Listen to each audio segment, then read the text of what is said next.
Good morning, everyone, and welcome to the webinar. Today, I am joined by my friend, Chris Fischescher. Oh my gosh, how long have I known you, Chris? And still can't get your name right. From Cincinnati WebTec, and he is going to tell us all about search engine optimization and what the heck that even is. I know you guys had a lot of questions on our last webinar about what we can do with our marketing in 2024. So we're going to talk a little bit about SEO today, what that means, and how you can do it for yourself, or how you can take it to the next level if you're already doing some of the basic things. But first, I wanted to give you a heads up that if you have any questions, go ahead and put them in the question box, and we will answer those questions at the end of the presentation.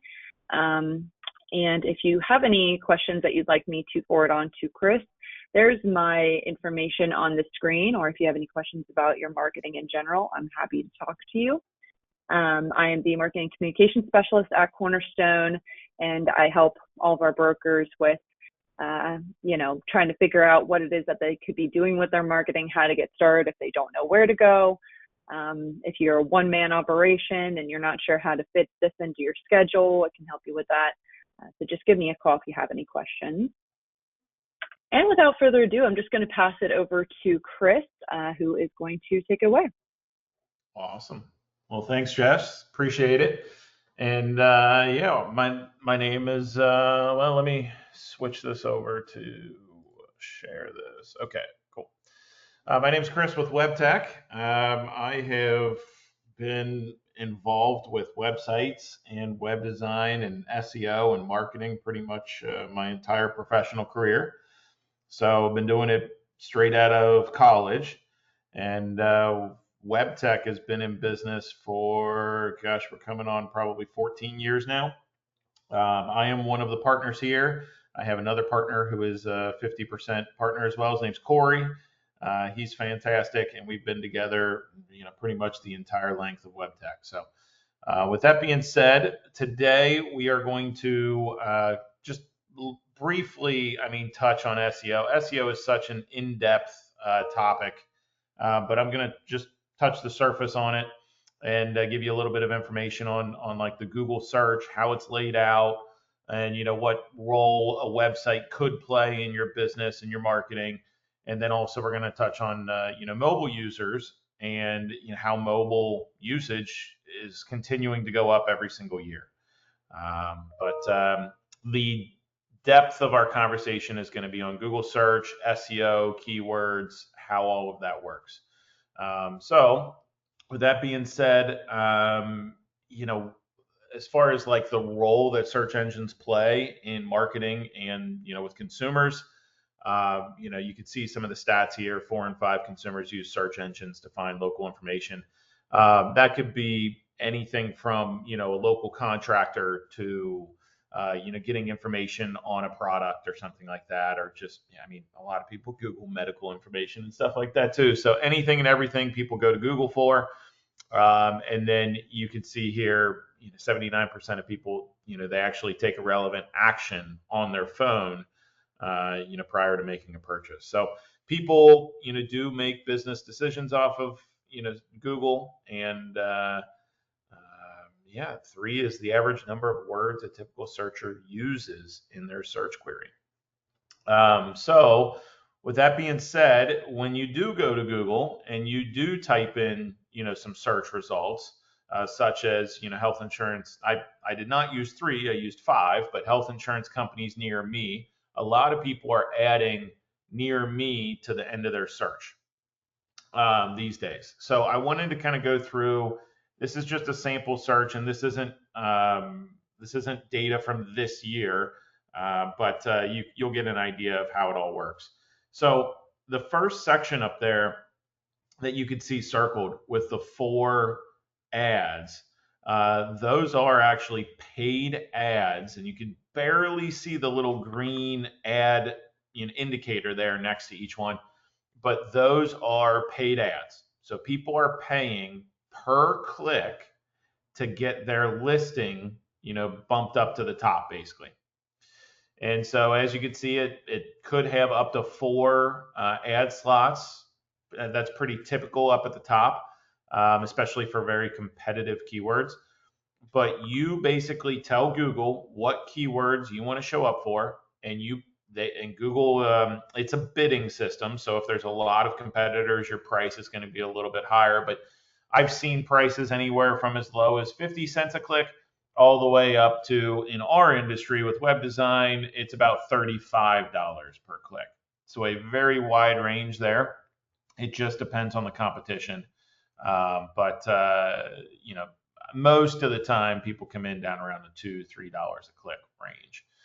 So those people pay as soon as somebody clicks on their ad and they go to their website, that Google will charge them $2, $3, $35, whatever the going rate is. So that's the Google Ads section. A lot of people just skip over that, but I promise you, there is plenty of people that still click on the ads, and a lot of people that don't even realize they're ads. But a lot of people that still click on the ads. I myself, I usually skip over the ads. I'll go to that second section there, the maps section. If I'm looking for a local provider, I will definitely take a peek at that map section. I like to look at reviews. I like to look at what companies are near me. That section, the Google Maps section, is all driven off of Google Business. So Google Business is a free product, and if you just go to Google and type in Google Business, you can sign up for a Google Business profile, and they will list you in this map section. Of course, you want to try to get reviews on there. That is a big important factor. But the number one ranking factor for the maps is, of course, distance, because Google wants to show you what actual health insurance companies are around you, because that's what you searched. So they're usually going to show the closest companies to you. That's usually the first and primary ranking factor. But the second one is, of course, reviews. So if you can get a lot of reviews on there, usually your territory that Google shows your listing in gets bigger and bigger and bigger. So this is just the Google search landing page. So again, you see the ads, you see the maps, and then I didn't really touch on this section over here, but this section is normally under the maps. So I kind of put two screens on one screen here. So if you take this right-hand column and put it under the maps, that's typically how it shows up. And that section over there on the right is what we call organic rankings. So that is where SEO comes into play. So the issue that we have these days, at least the issue that I have with SEO, is that it keeps getting pushed further and further down the page. So as you can see, we got 4 ad slots, we got the maps. Sometimes they even throw an ad spot in the maps now. And then under that is SEO. Like websites that are shown based on SEO. Now, again, there are plenty of people that skip right over the ads, a lot of people that skip right over the maps, and they go to the organic listings. So I don't want to say that they're not valuable. They are, but they're, in my opinion, they keep getting pushed further and further down the page as the years go on. Of course, because Google wants to drive as much revenue as they can, but that is just the world we live in these days. With that being said, Google will show websites based on how relevant they are to your search. So you can put keywords on your website that are related to these people's searches. So you can see here, of course, United Healthcare, the blue part of their listing here is the title of their website. So health insurance for individuals and families. So, Google sees, hey, that's pretty relevant to what you searched. And of course, United Healthcare is a huge company, so they're going to show them, first in the listings. Some of these other ones, I mean, these are very big companies: Cigna, Aetna, State Farm, of course, Anthem. So with health insurance companies near me, the SEO listings are going to be dominated by the large companies because they've been at it for 15 years. But they all have their websites optimized for SEO, meaning they put health insurance all over their homepage. They probably put individual, family, health insurance all over their homepage. And there are certain spots that you can add keywords, and that's how Google will determine, who's ranked first, who's second, who's third. Um, but Google does have crawlers that go out and they crawl every single website out there on the web. So that's how they know, hey, your website is all about health insurance for individuals and families. Let's rank you for all of those keywords. So that's a little bit of information about the landing page. And here we go. I jumped ahead, it looks like, but here you can see in more detail the ads, and you can see the green ad spot a little bit better. But you can, like I said, it is a bidding platform. You can set a geofence on Google Ads. You can track conversions. That's all part of the Google Ads platform. Here you see Google does give you data on specific keywords. So you could see, this image that I'm showing right here is specifically from Google Ads, but it's the same data for, the amount of people that are searching a term out there on the internet. So you can see insurance companies near me, which is one of the keywords that we searched earlier, has 27,100 average monthly searches across the nation. So 27,000 people a month are searching insurance companies near me. And these prices over here are estimates from Google on how much it would cost if you wanted to run Google Ads for those keywords. So you can see $6.90 on the low end, $40 on the high end. So pretty pricey for these types of keywords. And again, this data is old, so don't use this as a base. Prices could have came down or gone up since then. They definitely do fluctuate even on a monthly basis. And you can see here some of these other keywords car insurance near me and auto insurance, and here you go, insurance agents near me. So that one, 18,100 people search that. It's not as popular as insurance companies near me, but the prices are a little bit lower as well. So this is where, for SEO, it may make sense to go after a keyword that's searched a little bit less, but still has a decent amount of search volume. And maybe the big competitors are going after, insurance companies near me, and you might be able to get your website ranked for one of these smaller searched keywords. Maybe local insurance companies that only has 390 searches. Maybe you could optimize your website for that, and you could show up on Google better for a keyword like that. So we can always pull data on, what people are searching and how much it would cost if you wanted to run ads, and, would it make sense to optimize your website for SEO and that type of thing. We can always guide you and give you our honest advice on which route we would take. Like, for example, if you said, hey, I really want to rank for insurance companies near me for SEO, we would be honest with you and said, look, there's probably 20 huge players in that game. Your chances of beating them out in SEO are slim to none. So either A, I would pick a different keyword, or B, you might want to just consider paying for ads to get up near the top. So that's the kind of conversations that we can definitely have and guide you, the best way possible.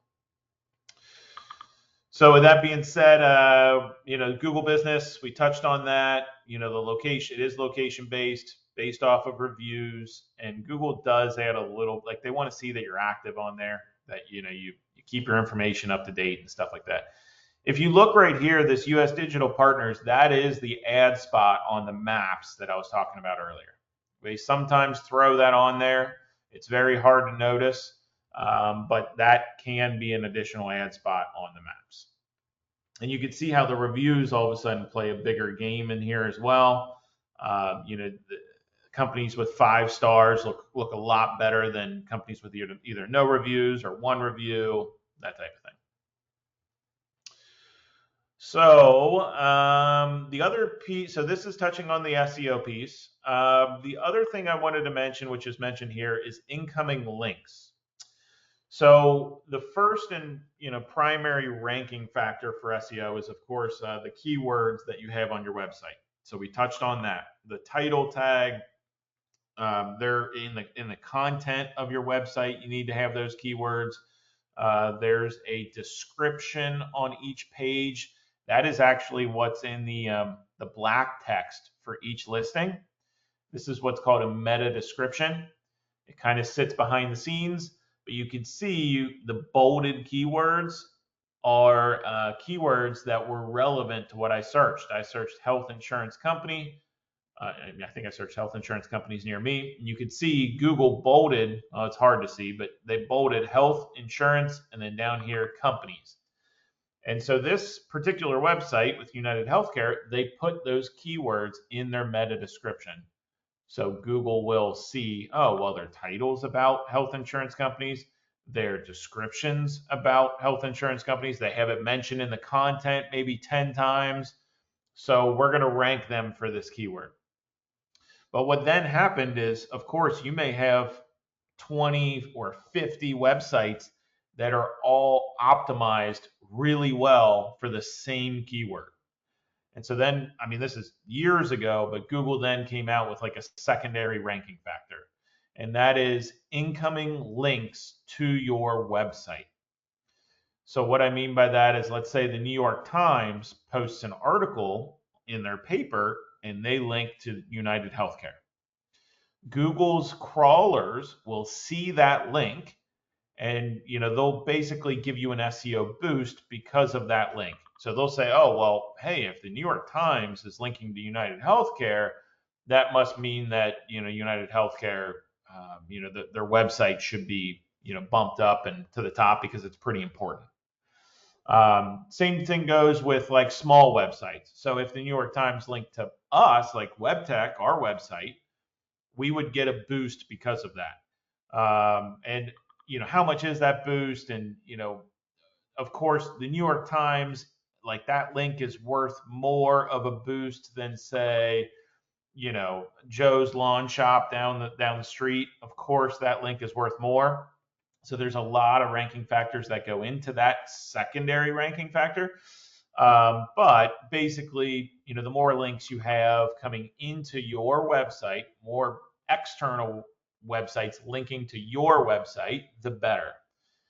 And so that's what pretty much all of these huge players, that's the behind the scenes ranking factor that actually orders them 1, 2, 3, 4, 5, 6, 7, 8, 9, 10. Because they're all optimized for the same keywords. And then Google has to use that behind the scenes ranking factor for incoming links. And that's what makes the difference there. So that's one of the reasons why our advice would be, hey, if you wanted to go for insurance companies near me and you wanted to target that keyword, that's probably not a good idea, because even if we optimized your website as good as United Healthcare, the secondary ranking factor is very, very hard to compete with. Because of course, Aetna, United Healthcare, State Farm, they're going to have tons of links coming to their website. And you or us may be starting out with 5 links or 1 link. It's a huge uphill battle to get the same amount of links as like a United Healthcare. So it definitely takes time to climb SEO. But if you go after one of those lower searched keywords, of course, you may pop up there pretty quick. Like, we may make a change to the website, and within a couple weeks, you may see yourself popping up at, towards the top for some of those keywords. If they're not searched that much, if they're not very competitive, and there's not not a lot of other websites already ranking for those keywords.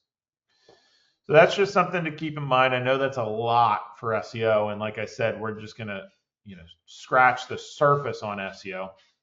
But some of the questions that we get asked a lot is like, hey, do I even need a website? And my answer nowadays is typically yes. I mean, everybody wants to validate that you're a legit company. You need a place for leads to come through and a way for people to contact you. At the very minimum, I'd say a Google business profile. That's free, easy to set up. So at a very minimum, a Google business profile. But a website will definitely help you, realize like, hey, is my marketing working? Like it's one of the things that we use a lot to measure like success of marketing campaigns and things like that. Like how much traffic are you getting to your website? How many leads did you get through your forms? How many calls did you get? That is all trackable through your website. So if somebody goes to your website, clicks on your phone number on there, we can track that. If they fill out a form, we can track that. We can also track where these people came from. Did they come from Google? Did they come from social media? Did they come from an email campaign that you may have ran? All of that is trackable through your website. So oftentimes a website is a good way to measure success of marketing strategies and whatnot. So my answer, of course, is going to be yes. You should have a website. It's going to definitely be helpful for marketing and for measuring success and growing as a company. Last thing I wanted to touch on is this is even higher. I mean, as you can see, 2017 was the last year that I put data in this chart. It's even higher now. We have some clients who are 90% mobile these days. But I'd say in general, you're up near the 60 to 70% for most companies. Now, some industries are still down around 20%, and there's of course exceptions to the rule. But I'd say most people are using their cell phones these days, and website traffic in general is mostly mobile. It's just, people are sitting on their couch and it's easier to pull out your phone than it is to get a laptop out. So I think that number is only going to continue to go up. So the important piece here is realizing, A, how does your website look on mobile? And B, realizing what that Google search looks like on mobile. Because again, scrolling on mobile takes even longer than it does on desktop.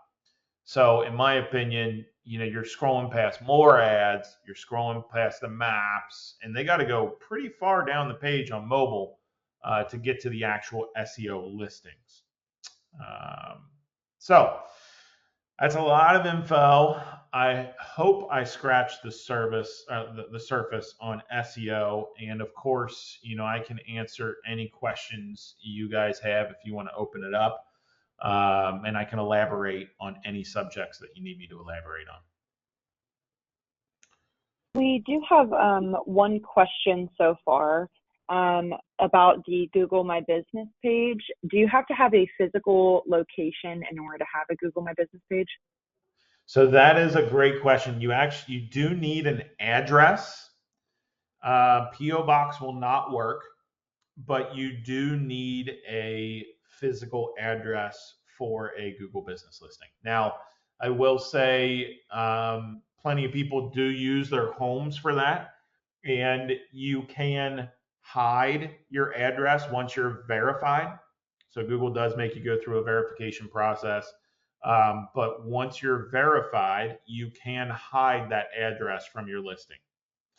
So, up to you whether you do that or not. I have plenty of clients who do that. Like for the longest time, WebTec, actually, I think it was Corey's house that we had listed, back in the day. So you can definitely do that. Is there any benefit to people using like a Facebook page as a website? I wouldn't say like a benefit, but it definitely, if you're not going to do a website, that's definitely like a secondary option for sure. And of course, it's free. Just adds to your validity. Like, I always tell people if they go to Google and they type in your name, you at least want something to come up, right? Whether that's a Google business profile, whether that's a Facebook page or a website, you want something to come up to show that you're legit. Because if nothing's coming up, they're going to question, how long have you been in business? Are you, running a legit business, that type of thing. So you want to, at least have something that shows up on Google when when people are doing their research on you. I will agree with that. Whenever, as a consumer, whenever I'm looking around on the internet, if I'm looking for somebody to provide a service or, some kind of storefront or something, if they don't have a website, it does automatically kind of give me like a not 100% sure I trust this business. Yep, So I think as a consumer, it definitely makes a difference for me. absolutely. Um, so with Google reviews, I've heard that there was a difference between like asking for reviews and getting like a horde of reviews up front rather than like asking for them like as a process and getting them periodically throughout the year. Is that still something that will like mess with your ranking? I don't think so. I don't think it would mess with any sort of Google business ranking. I always tell people get as many reviews as you possibly can. It doesn't matter whether they all come in the beginning or whether they're slowly built up over time. Um, of course, I mean, I always definitely, I mean, right out of the gate, I always recommend that people get as many as they can. Friends, family, it doesn't matter because you can have a family member that, just clicks the 5-star button. They don't have to leave a comment. They can just click 5-star. Of course, I mean, that's legit. They think you're a 5-star business, right? I mean, it's not like they're lying or anything like that, and that's a legit review. So of course, I would have as many friends and family right out of the gate leave you, reviews is what you can get. Usually, I mean, realistically, it's only like 4 or 5 people anyway. I mean, you could ask 10 or 15, and only about 4 or 5 will actually do it. So I always say, yeah, try to get as many as you can. And then, of course, over time, just make it a habit to ask people for reviews. Like after you're done doing business, just make it a habit. Like, hey, if you get a chance, I would love a review on Google. That's going to help me grow my business. And obviously, I'm a local business here, and those reviews really matter to me. So asking people for a review and making it a part of your process is definitely going to help that grow on Google Business. Um, we do have a good question here that I'd like your thoughts on, Chris. I Sure. have a website but haven't gotten any leads from it. Are people really going on agents and advisors' websites to buy insurance or to subscribe to financial advice and planning services? Or are they just using your website to validate you? That's a tough one. Um, I mean, I do think that there are plenty of people that go out there and try to find like a local insurance company. Or yeah, I really do think that there are people that go to Google to type that stuff in. But if you're not in front of them when that search happens, you're not going to get any leads from it. So just having a website out there and not doing anything with it, yes, it's just going to be for verification, 100%. But it doesn't always, like, you don't always have to do Google ads, and you don't always have to do SEO. There are plenty of other strategies out there. Email campaigns is by far the cheapest. And, if you have a list of email, like marketing emails that you can use, um, you can drive people to your website from that. But if you're not in front of people when they're doing those searches, then yes, all you have is a website for validation, or if you're not taking people to your website, if that's not part of your pipeline or your lead generation, then yes, all you have is a validation website. But if you incorporate it into all of your marketing strategies and everything like that, then yeah, absolutely, it could definitely drive leads and everything like that. Yeah, so can you go into a little bit more detail about driving leads so that they do come from the website? So obviously you could put them on your business card. You can obviously tag them at the end of your email signature. What are some recommendations for encouraging more traffic to go to your site? So, I mean, as far as like leads coming from a website, I consider leads as people who either fill out a form on the website or call, and both of those can be tracked from Google Analytics, which we didn't even touch on Google Analytics, but you can track both of those. And so then any marketing strategy that you want to employ, and like for example, with our company, we want a request for a quote first before we pretty much even talk to somebody. Of course, if they call in, we're going to talk to them. But if they find us either through an email campaign or from Google Ads or SEO, we want them like our call to action on our website. Our main goal is to get people to fill out the request for a quote. And so that is the start of our conversation. We get as much information as we can from them on that form, and we can give them a quote based off of that and start the conversation. So having sort of a funnel and a pipeline would definitely be beneficial, I believe. I mean, same type of thing in your industry. Kind of a starting measure to get people, the process started with, leads. But how do you get those leads to the website? I mean, that's the challenging part. That's the $1 million question, because nobody has, a crystal ball, or nobody knows the answer for that. And it's different for every single industry. But I can tell you, does Google Ads work? Yes, it does, but it's pricey, in my opinion. Email campaigns, of course, in my opinion, are your cheapest and probably. I mean, the thing with email is, even if you're emailing your existing clients, you're getting your name in front of them. And the next time they're at a family gathering or anything like that, they may see, or somebody may say they're looking for an insurance agent because they just saw your email 3 days ago. Maybe they think of you, or maybe it just comes up in a conversation. It's brand awareness basically, plus lead generation. So email campaigns are next to free, in my opinion, or very cheap compared to other strategies. So that's always a good one. Of course, social media, you can always go on there, but social media is tough. Facebook is, I feel Facebook is always like a mixed bag for me. It depends on your demographics, on whether Facebook is going to be, really worth it. It's like spending time on it and making posts and going through all that stuff. So, but so you have social media, you have email, you have Google Ads, SEO. Trying to think of the other ones that aren't like traditional, old school flyers, things like that.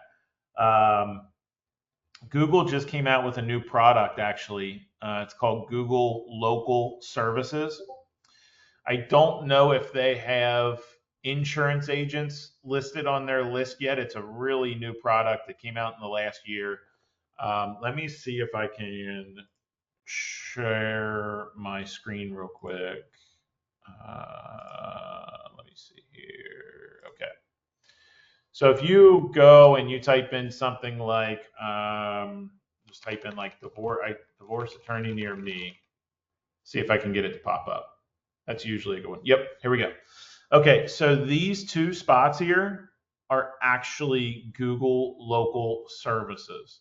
It's a brand new product, came out in the last year. So now you see we have Google Local Services, then we have the ads, then we have the maps, then we have the organic listings. So, which is SEO. So SEO is down here. Now you got one more service added in here to the mix, but this is charged differently than Google Ads. It's per phone call. So they charge you per phone call. But the problem is Google is only rolling this out for certain categories. So Google Local Service categories, they keep adding to this literally every month. Let me see if insurance agents is on here. They are insurance agent. Oh, nope, California and Florida only. So they'll probably roll this out. And this is something to keep an eye on. They'll probably roll this out in, my guess, the next like 6 months. So they're probably testing this in 2 markets. And, it seems like there's a couple of them that are new that are only available in 2 states. So they're probably rolling these out in those 2 states, and then they're going to roll it out, to the rest of the nation.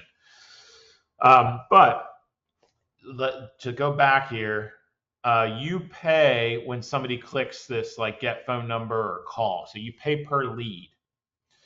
And the cost varies per industry. I've seen some down maybe near $20 per lead and some upwards of $40 or $50 per lead. So this is something to keep an eye on.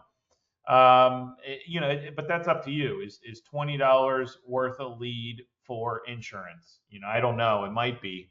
Um, but it's they do vet you. You see here, it's Google screened.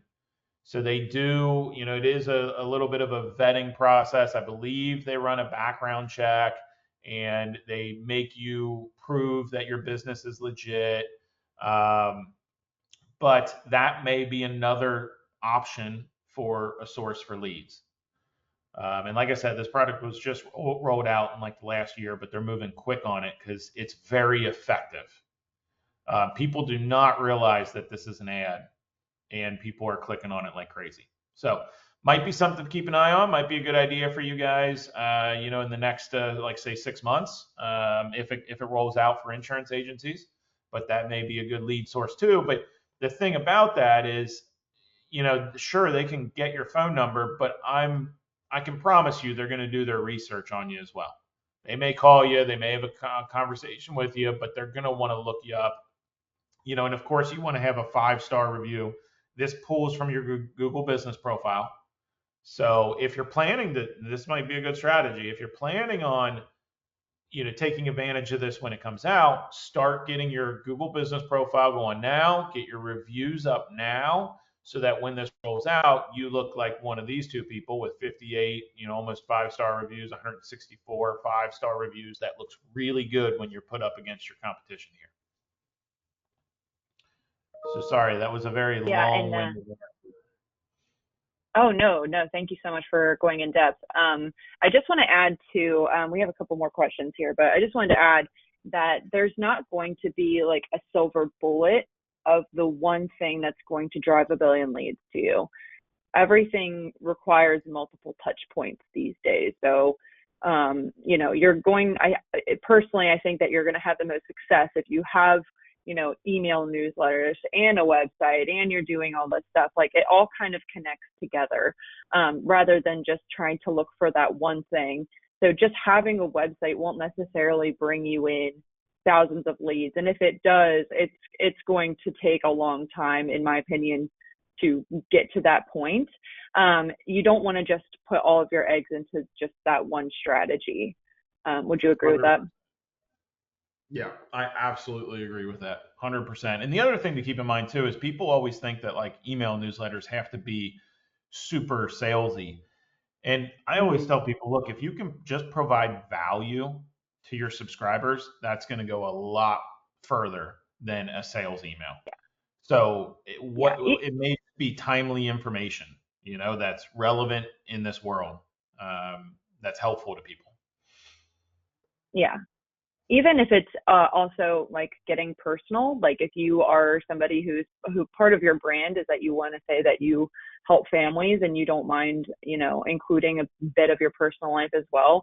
You could in your newsletter have like a little section that talks about your family or talks about, your vacation that you just went on.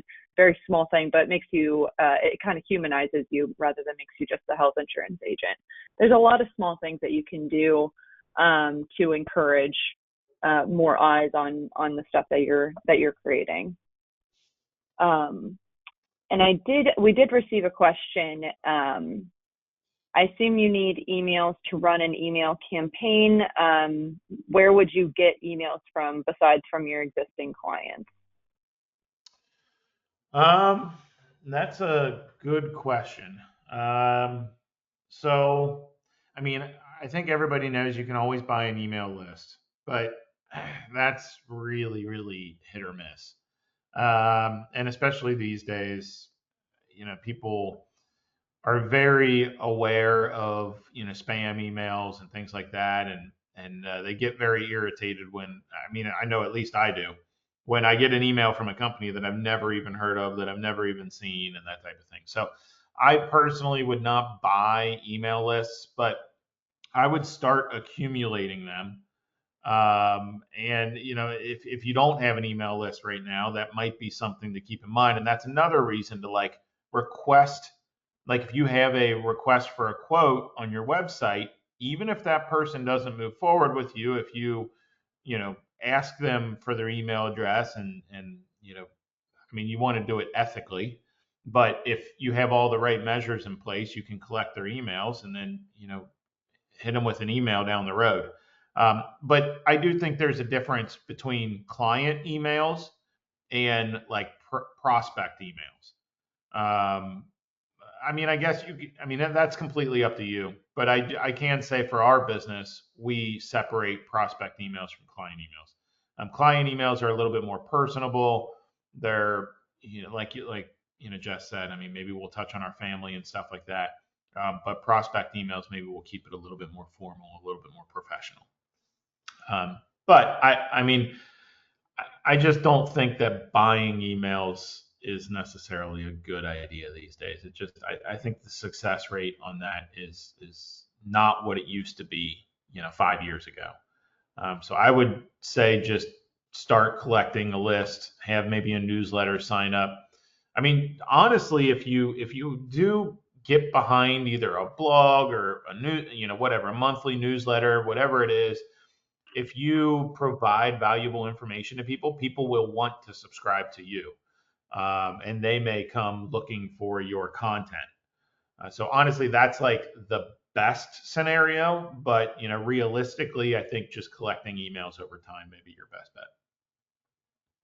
Yeah. And I to touch on the paid lists as well, I've as somebody who's done it for the health insurance industry, like Chris said, very little results out of it from what I've seen over the years. Additionally, Google in particular seems to be cracking down on those spam emails that people receive. They sort of have like kind of almost like a bouncer, you know, checking out emails before they come through. So it's becoming more and more difficult to email to these paid lists, and to my knowledge, very dangerous as well for your brand domain.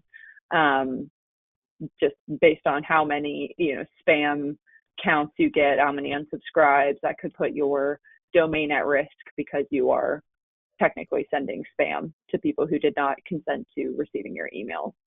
Yeah. So it can just be, I do not think that the benefits outweigh the costs in this scenario in any way. It's just, it doesn't typically work. But as far as like getting people to subscribe to your email, I mean, it's sort of like the same for, you know, where do you put your website, how you get people to look at your website.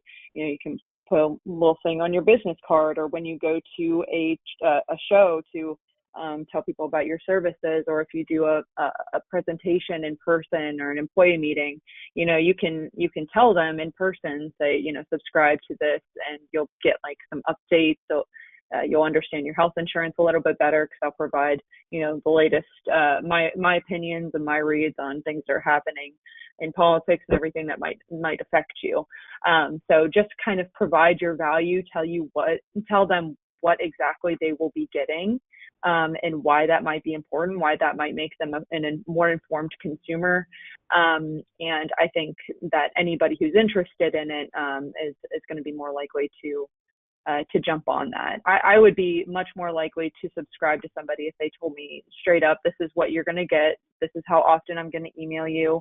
I won't email you any kind of salesy things. This is just to help you stay in the know on, you know, health insurance and make you an informed consumer.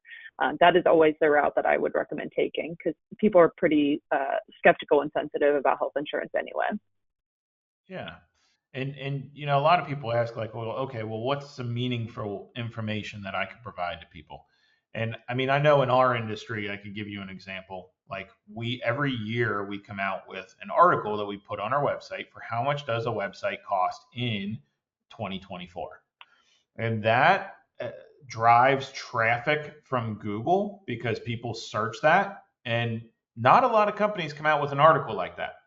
So if you can find a creative way like that to provide value, and that may even be something you send out via your email newsletters, but for us, we put it on our website, it gets traffic from Google. Not a lot, but it gets traffic from Google, and people are coming to our website, seeing that we provide valuable information.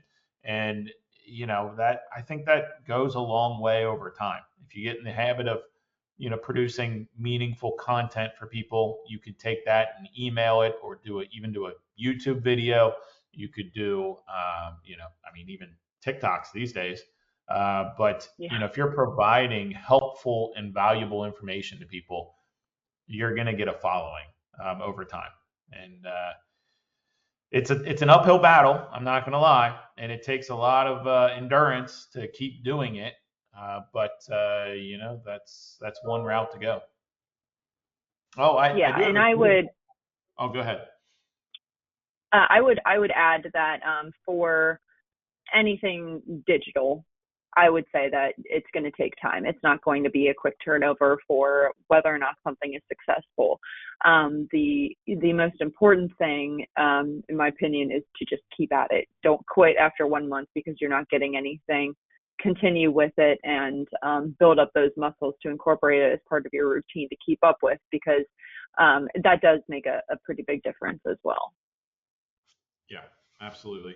I was just going to give a quick example of I have a client who sells saunas, and the sauna market is dominated by like Home Depot and like all these online providers where you can buy saunas online now. So we found a very small niche because she had I can't remember what disease she had, but she had, oh, I think it was the one from ticks, if they Lyme disease. So she had Lyme disease, and it's supposedly very beneficial to have a sauna if you have Lyme disease, and it helps, of course, with a lot of health issues. So she started writing content on her blog for people with Lyme disease and how beneficial saunas were. And her traffic Mm-hmm. went through the roof. There's apparently a lot of Mm-hmm. people that are searching that, and there's not a lot of information out there. So it's very valuable, and her sales went up because of it. So people were finding Mm-hmm. her because of her information that she was providing people on how it was beneficial to her, with Lyme disease, and her sales went through the roof because of it. So that's kind of an example of how you can provide value to people and get sales because of it. I mean, I know that's an actual product, not a service, but I think you get the concept there. Yeah. Yeah, I mean, to translate it into health insurance terms, there was recently some legislation passed about short-term health insurance plans.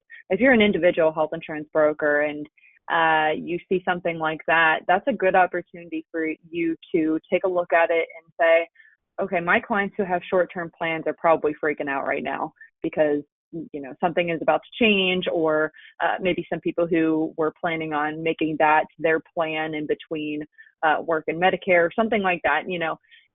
That's a good opportunity for you to look at the legislation, to translate it for yourself, and then to write it all down in a way that would be accessible for your clients. Because you are the expert in that situation. You're the one that's going to be able to give them the most help.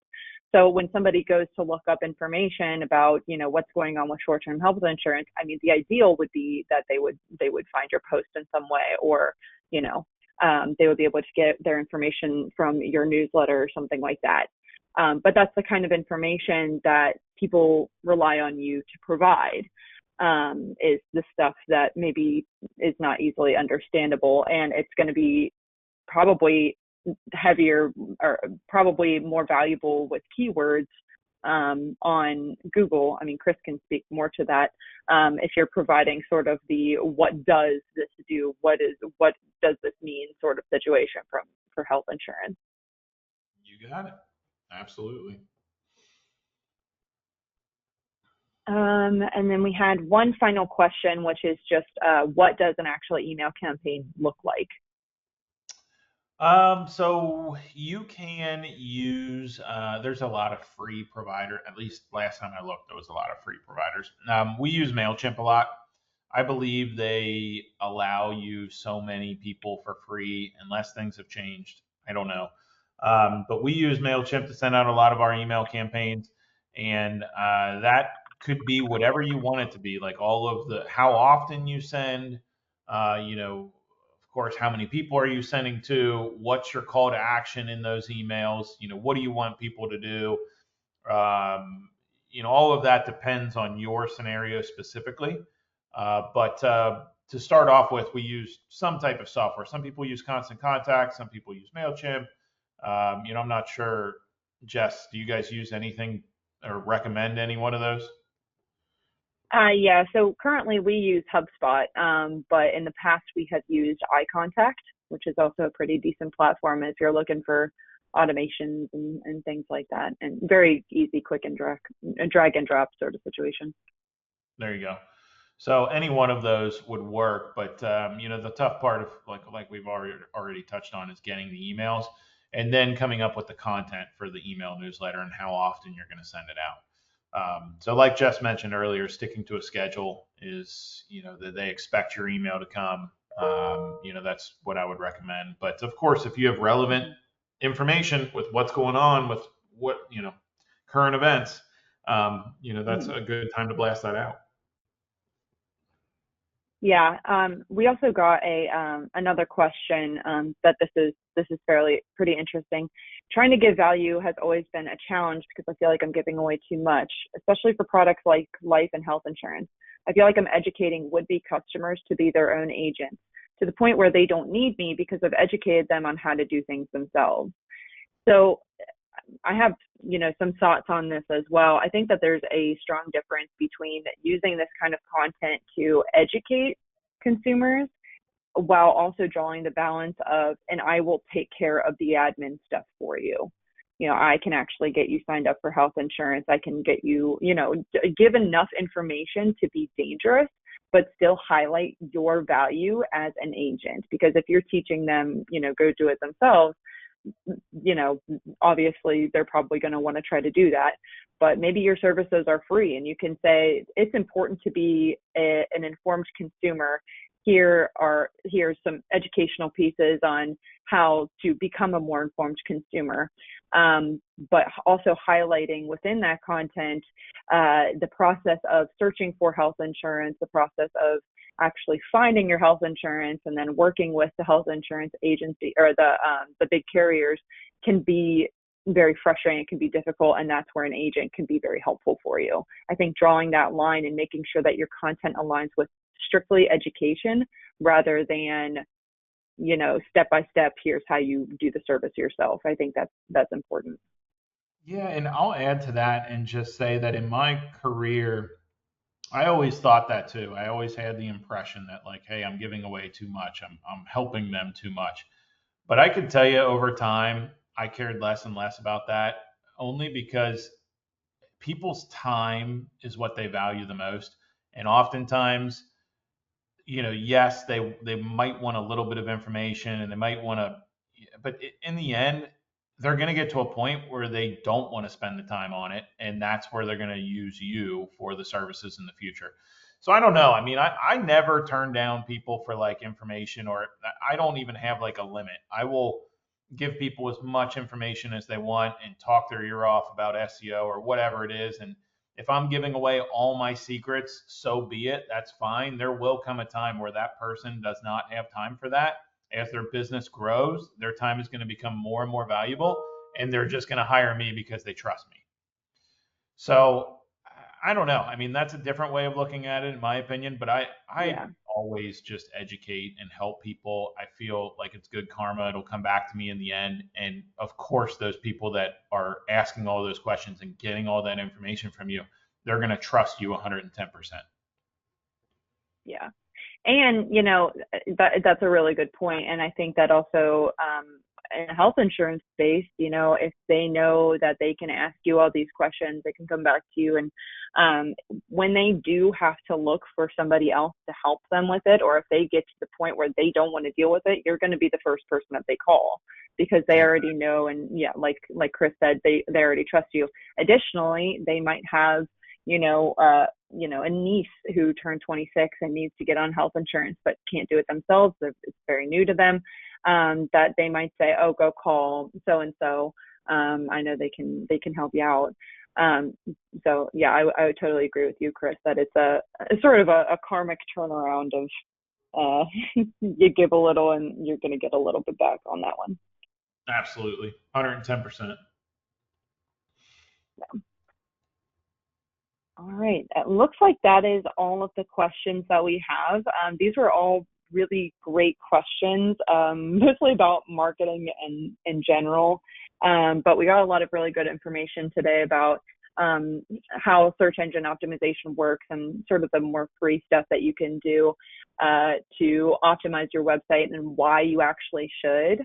So I think bottom line, it comes down to, try to have a website, and, it can be a basic one, and try to send some traffic over that way. You can also do a Google My Business profile.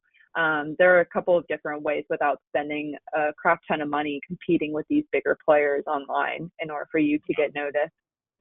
Or to even if your goal is just brand awareness and to be seen as trustworthy. I think all of this is super helpful for that as well. But I want to thank my friend Chris for joining us, as I think this is probably like your 6th year or something doing this for us, so I always appreciate it. You always provide a lot of really great information. Yep. And if you guys have any questions for him, go ahead and contact me, or you can leave them in the question box or the survey following this webinar, and I will forward them over, or I'll try to answer them myself. And just wanted to thank everybody for joining. I will have another webinar on social media in 2024 on July 10th. So if you go to the Cornerstone event calendar, it will be on the calendar for you to register if you're interested. We'll talk about trends, we'll talk about edutainment, basically how to keep up with all the noise and the mess that's on social media these days. So if you're interested in that, go to the Cornerstone event calendar and sign up for that. If you want to contact Chris or Corey to talk about website stuff, it's at CincinnatiWebTech.com. And thanks again for joining us today, and everybody have a great day. Thanks, Chris. Thanks everyone.